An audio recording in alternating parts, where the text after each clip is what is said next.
If Solo Leveling first season was about like Son Jinwoo's transition to being Big Woo that we know him now, and them like really establishing the whole world, the whole hunter system and shit like that.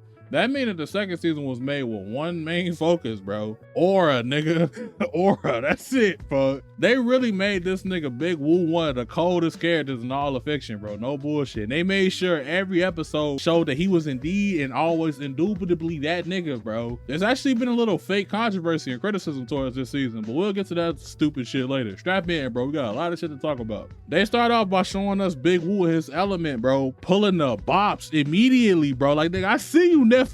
I see you. He and this motherfucker like Gojo in the hidden inventory arc for real whole time. Him and Gojo like really like the Krusty Krab and the Krusty Krab too if you squint real hard. These niggas got us started very fast. I ain't even realized that like Red Gate shit was like episode 1. And man, these niggas locked in early, bro. This little snowy gate was fire. Because it really showed us how comfortable and prepared Jin Woo is for pretty much anything. That big shield garden ass nigga started off on some abysmally slimy shit, like leaving all the low rank niggas to go die. But that B rank knew what the word was, folks. She asked to go with Big Woo because she knew that nigga had the aura game. She knew it. Big Woo stay with the aura, nigga. Bro, nigga do origami, bro, in his spare time, bro. He from Orlando, bro. Shit ain't nothing new to folks, bro. And shocker, shorty ass made the right choice because her ass was immediately rewarded with a fresh fur for her troubles, bro. Look at the jackets, bro. That nigga Jin Woo got everything in his inventory, bro. Niggas pulled out matching furs for the whole squad. Gang, niggas got a K&G men's warehouse in that bitch, bro. Them little ass ice bears didn't even get any screen time. That's the crazy thing. They just showed folks as using them as a throne, for that shit was cold. The fight between Icarus and his army against the ice bears and the dungeon boss was hard. You know Solo Leveling about to have a raw ass fight scene when they get to playing that like that rock music in the background. Icarus did his shit though and told that boss bear nigga about the bare necessities and smoked that nigga, folks. The funny shit about this, that big shield garden nigga is over there going through it while everything was happening, bro. Everybody around this nigga got smoked. He's literally around this motherfucker like going insane. And just to see these niggas around the campfire cooling and flee as hell, folks. And once folks seen that shit, folks, he lost it. Cause that nigga next frame, bro, look at how they showed this nigga, bro. Bro, they gave this nigga the classic close-up tweak out shot, bro. Look at this nigga, bro. This that camera angle they be giving niggas when they loved ones die. They come home and seeing they bitch getting boofed down right in front of them, bro. My nigga looked straight kerfuffled, G. He looked straight hoodwink, folks. Folks was really walking them niggas down already. The harm shit and then Big Woo stepped in. My nigga, I ain't never seen a nigga get muffed like that, bro. A 20-meter mufferoonski is so crazy, bro.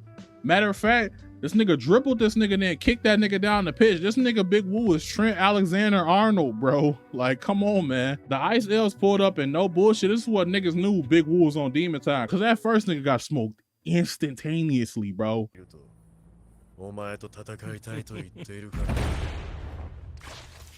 Like, damn, no ready, set, go, no ding, ding, ding. Like, damn, G. Like, it's funny, cause Solo Leveling stay doing this shit when niggas will have like some crazy strong ass monsters, but they be like, hey, yeah, they strong, but like, you know, Jin Woo though. So as soon as I seen them Ice Elves, I was on my Shannon Sharp shit. Ice Elves, White Shelves, Nice 12s. Jin Woo and 5. Fucking niggas talking about. Nah, what he did to them Archer niggas was so wrong, bro. Like, look at this, bro. It's like a nigga throwing an uncooked frag at you in Warzone. You throw that hoe right back at him in a room with his full team and killing them all and squad wiping them, bro. Like, bro, you mean to tell me you couldn't even let that bitch come off the knock, bro? Like, come on, man. In the words of Iman Shumpert, bro, like, bro, what you on, bro? I literally just let the string go, bro. Niggas was out here like Jordan Poole hooping different because the hoes around, bro. He tweaking. His fight against Bakker was so crazy too, bro. These niggas really throwing them bitches. I don't know what that A-rank nigga thought he was doing, but he got turned to a summon within 0.5 seconds of his rush down, G. I don't know what this nigga name is, for. I don't remember what that nigga name was, but Big Woo say it's Iron, for. So that's his name now, for. That's Iron, bro. That nigga Bakker was not going down easy though. Niggas had to hold him in place and let the Clash of Clans wizards go stupid for the one time. But hold on, bro. Check this out, bro. Jin Woo cool as hell, bro. Look at how he walked off like cool as hell with his fucking hands in his pockets, for, and he just went invisible. And then Iron put the hammer down. Pause. Hey, why that nigga Iron start shooting his body like that, bro? The nigga dead as hell. The aura farming did not stop because this nigga Big Woo ain't even care about that S-rank nigga, bro. He brushed that nigga off like he was some kind of bitch or something. That shit was so crazy. He was looking at that nigga in his eyes with that bitch I'ma kill you look on your face, folks. Like, I ain't never seen that before. He looked at that nigga like Brian looked at Stephen A. Smith when it was face to face, bro. Like that nigga looked like he was out for blood. I ain't gonna lie. Low-key, this is a perfect place to mention this, but niggas talking about Solo Leveling like has no story and doesn't have any story content or meaningful story content. Gang, are we watching the same shit? Like, am I tweaking? At this point in the show, do you realize how much shit is going on like all at the same time? Bro, at this point in the story, like in this, like after the Ice Elves shit, so Jin Woo still working towards curing his mom. That's one. He's still doing the dungeon shit with the son that guild leader, and he trying to be a leader of the guild and shit too. That's two. The S-rank hunters are preparing for a Jeju Island mission, which last time was shown in the first episode when niggas was getting smoked. That's three. There's a caveman man out here roaming free, turning air function he stepped into a fucking repo lobby. That's four. And they're further expanding the world of hunters by introducing these hunters from different countries. That's five. Any nigga that tell you that Solo Leveling is just mindless fighting or just only fighting, they really just letting you know that them niggas A, ain't watch this bitch for real, or B, they not paying attention. Now, is it the best story ever? Obviously not. I don't think so. But it's a lot of interesting shit happening. It isn't just Sung Jinwoo's OP and he's fighting. Like there's a lot of moving pieces in the background of the story. And it makes it actually pretty engaging while having like the Sun Jinwoo cool fest surrounding it. Like I think that's pretty cool. Speaking of Jinwoo trying to cure his mom, the little fire dungeon sequence was hard, bro. I think this is what we've seen folks use that ice bed for the first time, which was pretty cool. And I think this is what folks fought that EDP demon, folks. Bro, this nigga was way too big to be moving that fast, bro. Look at this, bro.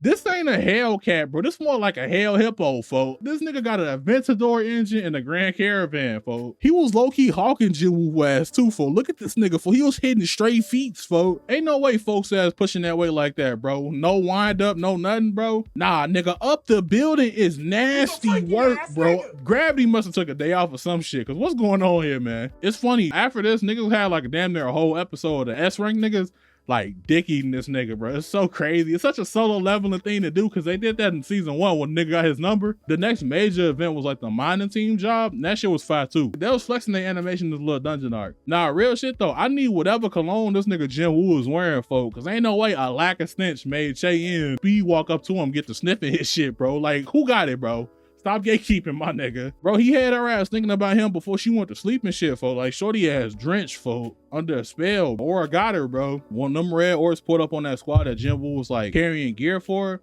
Bro, them niggas was getting fried, bro. Look at that healer face, bro. She did the meme with a dog just looking out into the sun and shit. She did it, bro.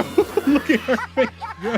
But luckily, Jin Woo there, you know what that mean, bro. High orcs, eat my shorts, shy dorks.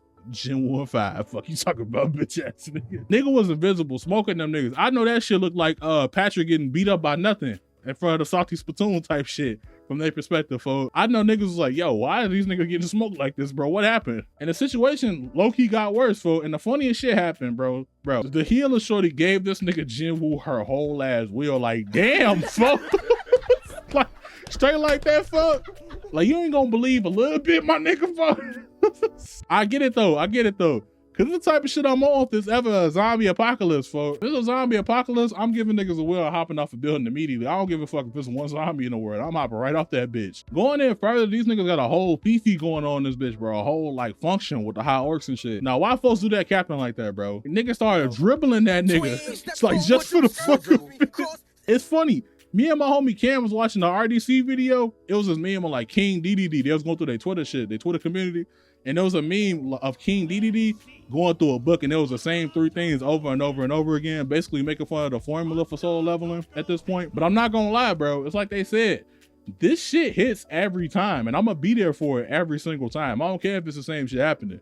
And we all know what happened to them high orcs, but that shit was so beautiful, like watching it happen. It was fire. And the ending where he gave Shorty her will back, the agents and shit cover for him to show to keep his power confidential. It was just such a cool ending, a cool solution to that shit. Besides Jeju, sequence before that when Jinwoo was in the dungeon trying to get that elixir of life was probably one of my favorite sequences in the whole show. No bullshit. That fight against Baron was wild, folks. And you know what we gotta do, bro. Start off.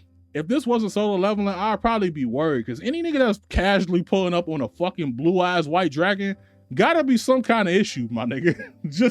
I'm just throwing it out there, bro. But that nigga Jinwoo just casually cut that bitch head off like it wasn't shit, bro. Not scared of nothing. This whole fight really raw as hell, especially when they got to exchanging. You just hear clink, clink. You just see an assortment of spin moves and flippy dips, folks. You know it's Big Woo doing the flippy dips. You already know it is. What made this fight so clean is the fact that Big Woo actually looked like he was in trouble during this fight. Like, if Shorty ain't throw that spear, Big Woo might have been big wounded, my nigga. Like, real shit. His ass almost got like raccoon eraser gun. Like, that's what it looked like it was gonna happen. Him being in danger kind of makes these fights better, if that makes sense. And I be forgetting how strong this nigga is, bro, because I don't know what's to them little phantom arms from that skill he got. But that shit wild, because he just took that nigga arms off like it was a couple fruit roll-ups or some shit, my nigga. And that last attack was fire, for he hit that nigga with a shin shoryuken. That made my little nerdy ass smile so hard, my fighting game ass, bro. That was amazing, I'm not gonna lie.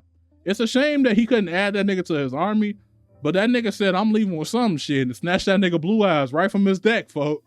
I know a lot of people think the story isn't all that, like I said earlier, but I really love how they did the scene where he gave his mom the elixir. Like, this nigga Big Woo felt so human, bro, and you don't really see this side of him since he was like weak. You ain't seen this shit in a long time. So like, there was some small details I immediately noticed. Like, bro, when he was putting the bottle up to her mouth, nigga was like shaking and shit. Like, he was genuinely nervous to see his mom, like, when she woke up. And I kind of like how they had his mom react, because she didn't really acknowledge the slumber too much, because she already know, like, there's no way to really normalize that shit. She literally just spawned in, got up, folk, and checked on him and his sister, and instantly thanked them for keeping his promise. And Big Woo and his sister got a really sweet moment with her together, one-on-one shit. And that was just some beautiful shit. This scene was done really fucking well, in my opinion. You don't really expect that much emotional shit from this show. I also really enjoyed the subplot, like introducing the foreign hunters. It really adds like a political aspect to the show that I ain't never really think that they was gonna get into. I didn't really think niggas was like gonna use their hunter power to kind of like position themselves over other countries, like posture themselves in a different way. It really sinks in like how many hunters are actually in the world too. So it really opens up a possibility for hunters all over the world, which is pretty cool. It's really good world building. That little S rank fight was fire too. I ain't gonna lie, when I seen that Beast S rank talk to his healer homie about the Jeju Island raid, and then they showed that nigga pulling up to surprise him to join the raid and shit when they left, I was like, damn, he's dead. Like, real shit, bro. I just know it, bro. Niggas just introduced my nigga for no reason, bro. Somebody had to get sacrificed, and 9 times out of 10 it's probably the new nigga, bro.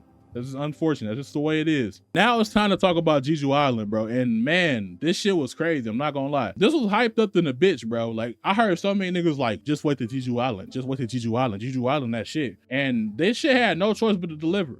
It had no choice. But man, bitch, it did. It did, folks. At first, the mission was going smooth as shit whole time. Everybody was like, cool, folks. Niggas had time for like idle chatter and shit. Shit was sweet. Nobody died yet. Nigga, they even beat the queen, folks. They beat the queen and the little cool sequence and shit. Shit was smooth sailing. Nigga got to celebrate and shit, but unfortunately, man, there was still a man amongst the ranks, bro. Situation took a very drastic turn. That nigga pulled up and pants were immediately shitting in, bro. Like, nigga smelled his aura and started kneeling, bro. That nigga didn't even care about them niggas, bro. That nigga ignored them and walked over to his dead mother's corpse and shit. He decided to have a nice little supper. I'm like, okay. Like, that's nasty. Then that nigga said, fuck it. And oh my God, bro. Tay-In got did so dirty, bro. He hit her in the side and he turned that bitch into a parenthesis, bro. Like, he turned her ass to a payphone, bro. Turned her ass to a mouth guard, bro. Then sent her ass careening into a pillar after a set of 6 flippy dips, bro. Smacked the fuck out that pillar. Then the nigga with the funky fresh ass fro hit the little Lord Slug and got bigger paws and tried to turn around and like riot shield the nigga. And not only like it did not work, but this nigga ended up losing the whole ass arm. Like, damn, folks. I know he and this bitch like, dang, bro, that was my beating arm. G, fuck wrong with you, bro? Have some decency. And he like, man, at least I can use the other one. Oh, never mind. Beast nigga ran up and got dead like ghetto when he faced Toji, fo. Light work. Fire nigga got slashed, for easy shit. It's crazy that funky fro nigga had the gall to run up on that nigga again. And the king grabbed that nigga by his Achilles and started slamming that nigga like Hulk did Loki, folks. Like, you would have thought that nigga was a big ass bag of gas station ice the way that nigga was getting slammed around, gang. And look, bro, look. I knew it, bro. I knew that nigga was gonna die. I knew he was cooked, bro. And he died right in front of his homie, bro. Apparently that Goto nigga was the strongest nigga on the island at the time. And they ain't even give this nigga like a struggle scene for my nigga, bro. They gave us black screen and context clues, bro. Figure it out. That nigga died, bro. Then they showed my nigga Jin Woo, bro. My nigga said exchange, and then the fucking episode ended. Like, nigga, you dead ass, bro? Now you serious, bro? Like, I hate you niggas, bro. The cliffhangers in this season were crazy as hell. The King Ant versus Jin Woo had to be a different kind of fight. Cause the way these niggas was smoking us with these cliffhangers, bro, these niggas had to deliver. Otherwise, I would have been pissed, bro. I ain't gonna lie. Look at how this nigga pulled up. Hands in his pockets immediately. Like, bro, we get it, bro. You get all the hoes, the money, you get everything you want, bro. We get it, bro. You a cool ass nigga, bro. It's funny, isn't it? Them niggas started off how everybody thought it would, bro. With a good old fashioned aura off, nigga. Like, this shit's so funny. Niggas had the whole world watching these niggas could be cool as hell. Nigga ate that first punch like it wasn't shit. Told shorty ass, hey, my chin ain't just sharp, it's strong too, bitch. He came back with a little gravity magic into a right-handed overhand aura thunker and lean his shit. Like, oh my God. This shit went on and on. And I watched like, damn, I wouldn't even want to get hit from like by the air from one of these hoes. Like, I ain't even gonna lie. Fucking hit by the connection. The air from one of these bitches will hurt me, bro. Them niggas was throwing them bitches like Piccolo on 17 was, folks. And Bug Igga thought that poison was just gonna do the trick, bro, but he was very mistaken. Side note, bro. Quick side note, bro. Look at Che Ann's arm, bro. Her ass got a hot crunchy curl in between her wrist and her shoulder, bro. Her shit look like a base form Twizzler, bro. Her shit getting held together by a wet grammar school toilet paper. Like, God damn, he smoked her shit. Anyway, Bug folks locked in and hit a cool little transformation. I ain't gonna lie, shit was clean. And the fight only got better from here. But there's something I want to talk about here. You know what's funny? You know those niggas actually out here saying that this fight wasn't good? Niggas was talking about it's just a bunch of flashing red and blue lights. Niggas was trying to equate this bitch to a police siren, my nigga. Like, think about that shit. And you know what's even funnier, bro? You know what these niggas was doing to like further this stupid ass argument, this garbage ass points? These niggas were literally like going through and pausing frame by frame and criticizing individual frames. Gang, who the fuck does that, bro? Like, let's be dead ass here, bro. Let's be real here. Real shit. Who watches a fight and like pauses right in the middle of that bitch? Who does that? Unless like, you know, it's convenience or some shit. But even then, I think somebody will like rewind that bitch. I ain't just gonna pause that bitch and look frame by frame in the fucking shot, in the action shot. No one's doing that. Like, I hate you niggas so much, bro. Like, you niggas be looking for any and everything to complain about. And that go for you Manhwa niggas too, bro. I ain't forget you niggas, man. Niggas up in that bitch like, ooh, Jinwoo's ass hairs wasn't that long in the manga, and his chin isn't sharp enough. That attack is the wrong shade of blue. My nigga, why are you watching this, bro? Like, but anyway, bro, did anybody else get like Itadori versus Mahito vibes from this fight when the nigga started running away from that nigga? Obviously, it wasn't as satisfying because, you know, like what happened and like the background and the emotional things behind that fight. But it just gave me the exact same vibe. The way he smoked that nigga was funny as hell because that nigga was cutting him the fuck up, bro. He was on his Ashton Hall shit because that nigga was in the air cutting this shit up for like 2 minutes straight, G. Like, how was he floating like that? The aftermath was cool too. I was kind of confused at like what he was gonna do since the elixir of life didn't work. But him making like the beast nigga's homie that died like a shadow was actually really smart and a different way to approach it. I didn't never really think of that. I'm not gonna lie. The scene where Beast folks told Big Woo that his friend doesn't like battle and he asked him not to use him in battle was kind of cool. Cause it's a nice little callback to their first interaction when he put his hand on his shoulder, he gave him that death look. And it was like even nicer to see like as a shadow, he even recognized him and smiled at him before he like went away. And Big Woo was even cool enough to even undo his shadow extraction to like respect his wishes. I ain't gonna lie though. This might be some bitch shit, but a real nigga like me probably would have went back after that nigga left and redid that extraction, my nigga. That's a whole S tier healer right there. I'm not giving that shit up. Goof ass. The little sequence after he got the king for someone was raw too, because he did the transformation again. And bro, I just be forgetting, bro. He be collecting these niggas after he beat the shit out of them like some trinkets or some shit. I ain't gonna lie, I be forgetting that shit. The setup for the next arc is looking really good too. We got introduced to 2 additional man-mans, 1 grand man-man, and you still got Jinwoo Pops lurking around this motherfucker too, folks. So the setup for that next season is looking really good. The story better be even better, folks. And the ending was so cold too, bro. Showing this nigga hit level 100 and then showing his like army lined up side to side, like in a line, and him walking down the aisle and shit. Shit was so cold, bro. I can't wait to see what my nigga is on next season, bro, because he got a lot of levels on the island. He got a lot of them. This is a good ass season though, bro. The story actually kind of branched out quite a bit more than what I was expecting. And it introduced a bunch of little things happening in the background to actually put something on your brain besides, hey, Son Jinwoo is powerful and Son Jinwoo has cool fights. And they introduced even more in the last episode. So I'm expecting a lot more story to be intertwined in the next season. But that's all for me, man. As always, man, I hope you niggas have a great day, man. Love y'all, man. Peace.